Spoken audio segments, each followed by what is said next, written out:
Today is brought to you by the letter M. M stands for means test. Some of us call it the mean test.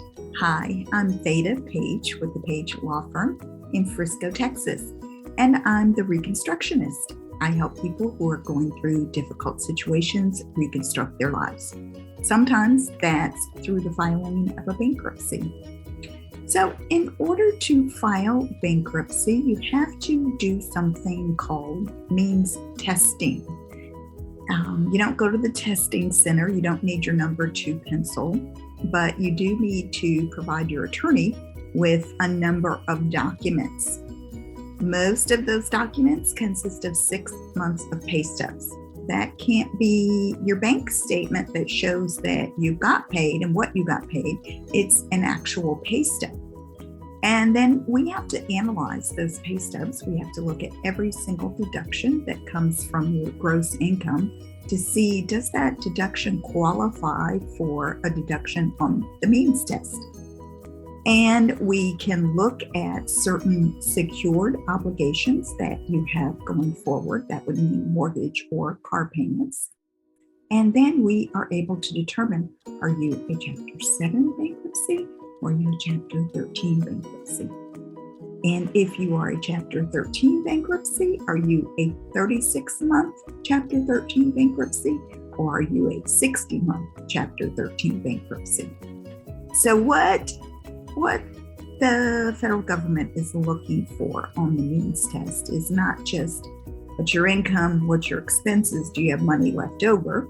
That's the old way of qualifying for Chapter 7 bankruptcy. There literally is an analysis that takes place.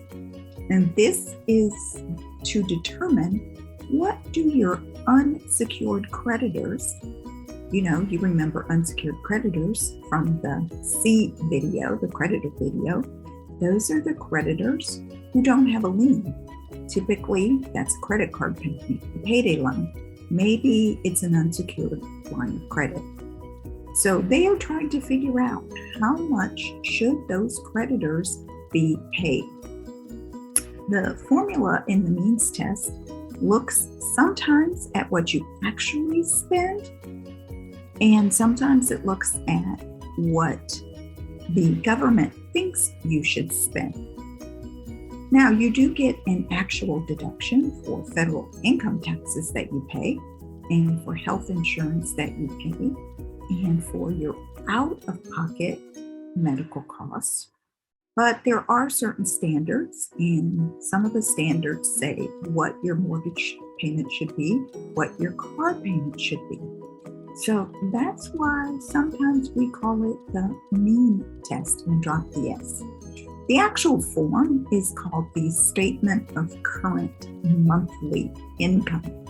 And if your income varies, sometimes that can be a challenge. But we are here to help you through those challenges.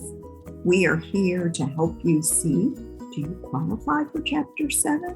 If you qualify for Chapter 13, are you a 36-month or a 60-month Chapter 13 repayment plan?